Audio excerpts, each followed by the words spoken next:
Cordial saludo, profesor Pablo Moreno, soy el estudiante de Teología a Distancia, Rodrigo Alonso Picón Ovalle. Y bueno, esta noche voy a exponer sobre el teólogo Karl Barth. Y bueno, quiero iniciar diciendo que esta teología contemporánea tiene un desafío para nuestra generación.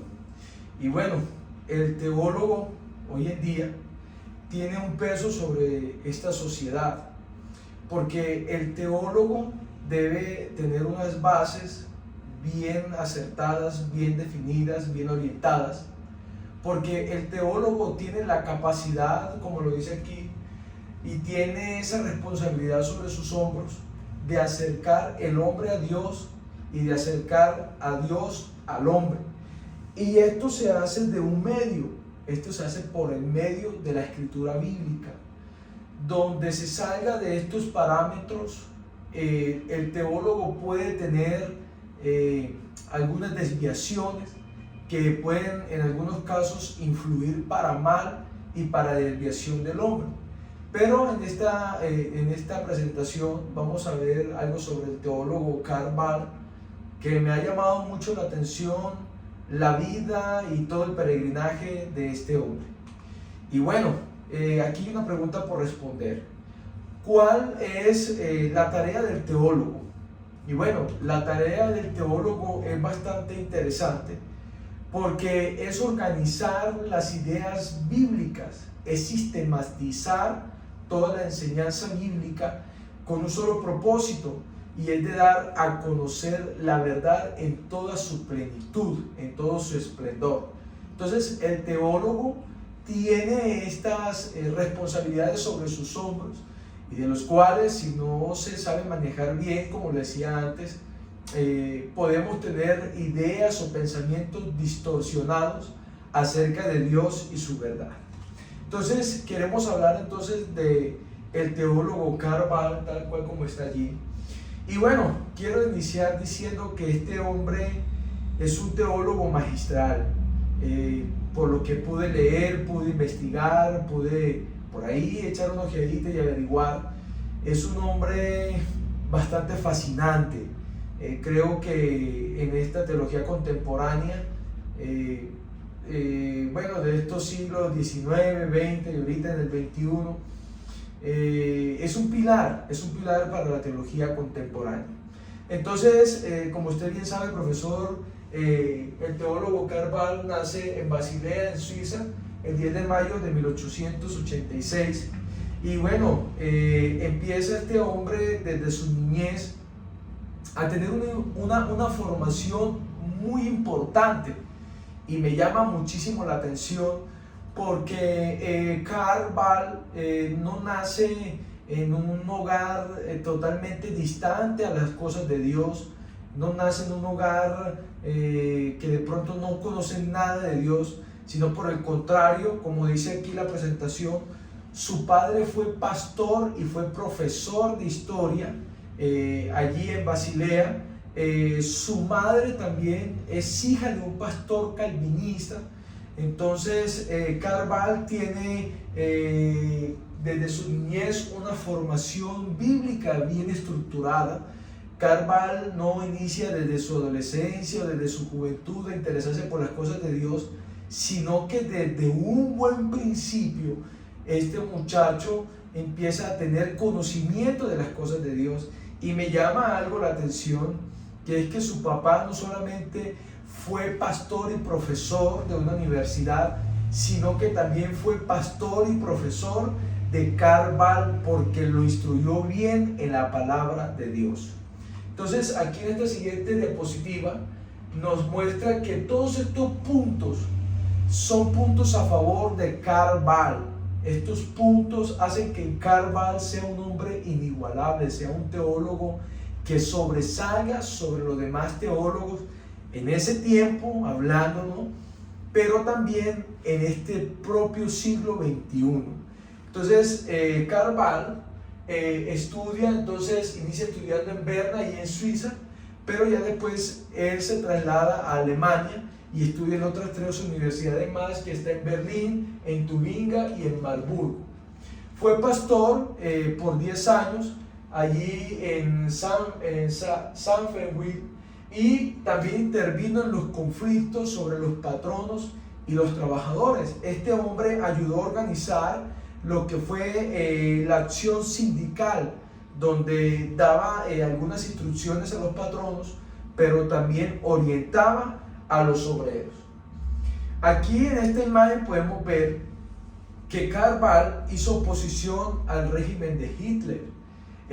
Karl Barth, al ver la situación, ni siquiera en su país natal, sino allí en Alemania, se da cuenta todas las cosas atroces que están sucediendo. Entonces él apoya desde su teología, patrocina las iglesias en contra de ese socialismo nacional.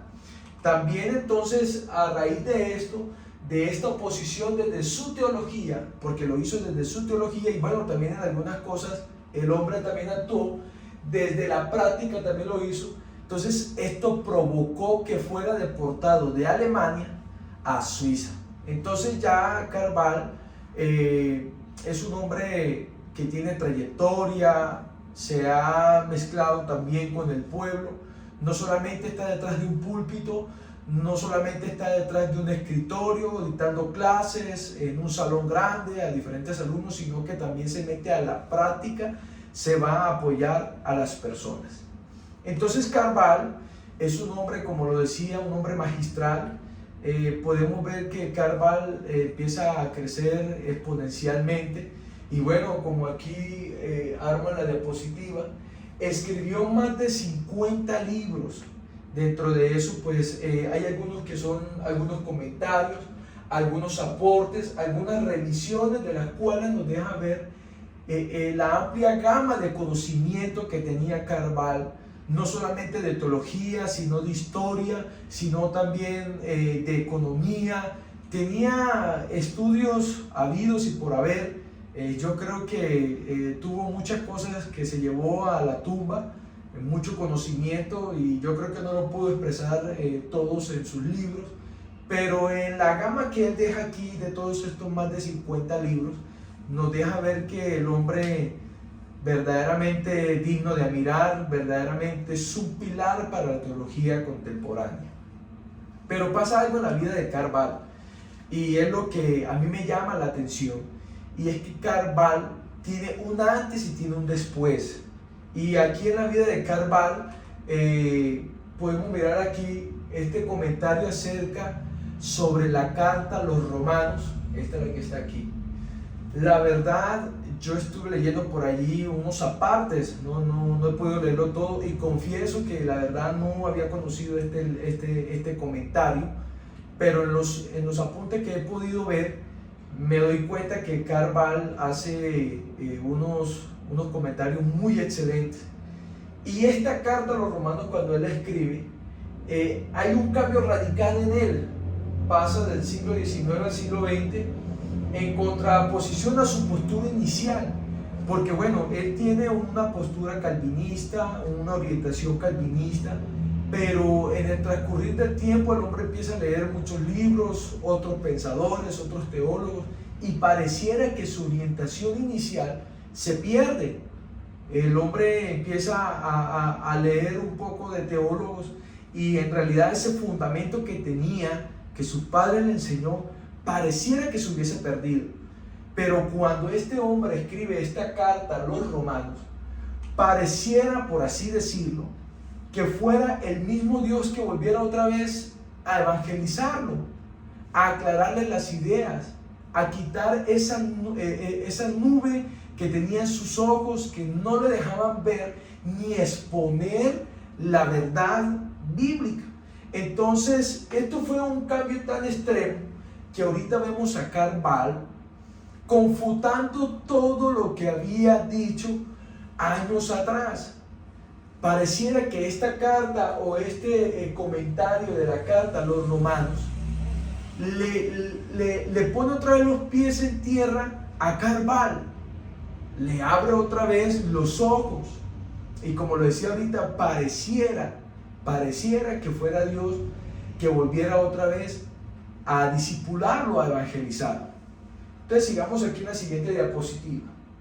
Entonces Karl Barth, con todo este prontuario de ideas y eso, nos demuestra algo, que uno debe tener cuidado de lo que lee, uno debe tener cuidado de lo que está creyendo, porque se puede desviar.